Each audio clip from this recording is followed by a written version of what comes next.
Bom dia, sabe aquela velha máxima de sobe no boato e cai no fato? Pois é, não é o que aconteceu na China. Na sexta-feira ela anunciou que faria estímulos na economia e ontem ela falou quais estímulos seriam. Resultado, hoje foi o maior dia de ganhos para um dia só desde 2008 lá na China, para um índice específico. Shenzhen subiu mais de 10%, em 5 dias ele acumula alta de 30%.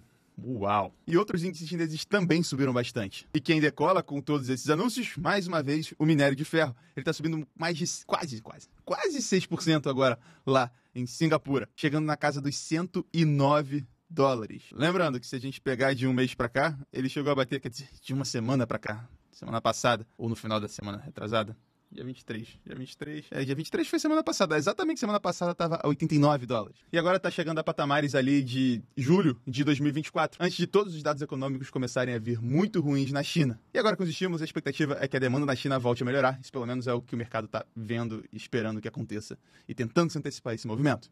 Contudo, os futuros do S&P hoje, por enquanto, não estão tão animados assim, estão rodando a casa do 0 a 0. Futuros dos Estados Unidos em geral estão rodando a casa do 0 a 0 em leve queda. Isso também porque os Estados Unidos vêm subindo com constância há bastante tempo. Então, ele tá levemente no 0 a 0 acaba sendo bom. Só para se ter uma noção, às vezes é bom olhar isso aqui. A gente tem o S&P subindo quase 21% esse ano, Nasdaq subindo quase 22% esse ano, Dow Jones subindo quase 13% esse ano, Russell 2000, que são as small caps lá nos Estados Unidos, subindo mais de 10% esse ano. E hoje nos Estados Unidos a gente tem 9,50 Michelle Bowman falando, é aquela membro do Fed que votou em 0,25 de corte, então as pessoas estão olhando muito o que ela está falando. 10h45 a gente tem PMI dos Estados Unidos e às 2h55 o Powell participa de evento. Já aqui no Brasil, semana passada que a gente terminou com o dólar em queda, caiu mais de 1%, 1,4%, muito com investidores globais respondendo a esses estímulos da China e a curva de juros dando uma aliviada também aqui ao longo da curva. E o nosso Ibovespa subindo 1,3% ali ao longo da semana em real.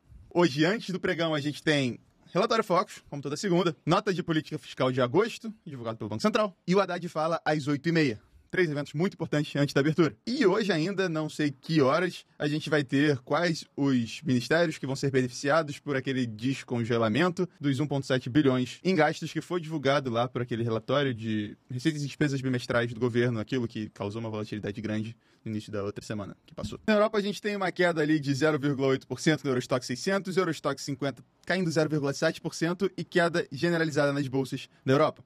Interessante notar isso aqui. Louis Vuitton, que vinha subindo nos últimos pregões com os estímulos da China, hoje está recuando. Pode ser realização de lucros ou pode ser que o mercado já comece a ficar mais cético com esses estímulos. Até porque a gente tem o petróleo que estava subindo há pouco tempo atrás, quando eu acordei, agora já está caindo 0,11%. Ele chegou a bater uns $72 hoje, agora está 71,40. Sendo que lá agora no petróleo a gente tem a força de oferta e demanda, como sempre. De um lado, do lado da oferta, a gente tem os preços sendo pressionados para baixo por conta de mais produção da Arábia Saudita e sendo pressionados para cima por conta das tensões que seguem escalando no Oriente Médio, especialmente depois da morte do líder lá do Hezbollah. E do lado da demanda, a gente tem a demanda sendo estimulada pela China, o que faria o preço subir. A gente tem também os cortes de juros dos Estados Unidos que aconteceram e também fariam com que a economia ficasse mais estimulada. Essa demanda não está sendo suficiente nos últimos pregões para fazer com que o preço do petróleo suba. Outro ponto que chamou a atenção hoje foi o Nikkei caindo quase 5%. E o motivo para isso aqui, bem provavelmente, é esse. A gente teve na sexta-feira um novo primeiro-ministro assumindo lá no Japão. Na época, candidato Ishiba, depois em agosto, quando a gente teve aquela Black Monday,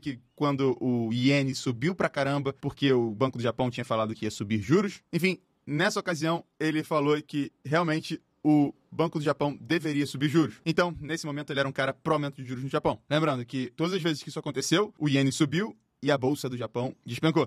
E aí, ontem, ele, depois de ser eleito, ele falou, cara, o governo, pelo ponto de vista do governo, eu acho que talvez a gente não tenha que subir tanto juros assim, vamos ver como é que estão as condições econômicas. Enfim, primeiro ele foi pró-aumento de juros, depois ele talvez não seja tão pró-aumento de juros assim. No final das contas, o mercado do Japão caiu quase 5%, mas o que é interessante é que o iene não acompanhou. O iene está perdendo valorização ali contra o dólar, 0,35%, está chegando ali na casa dos $142, está semi-comportado. Dólar DXY, dólar contra as principais moedas do mundo, então, está praticamente no 0 a 0, ainda na casa dos $100. Dólar contra as emergentes, misto, mas sem muita volatilidade. Bitcoin recua forte, voltando à casa dos $63.254. Bom, hoje não só no Bitcoin, mas como futuros dos Estados Unidos, me parece um movimento um pouco de cautela dos investidores. Então eles vão ficar provavelmente bem de olho no que o Powell vai falar lá às 3 horas da tarde. E para finalizar, a gente tem essa semana muito importante dados de emprego ao longo da semana. obviamente culminando com o payroll na sexta-feira. Então, bem rápido aqui, a gente tem JOLTS saindo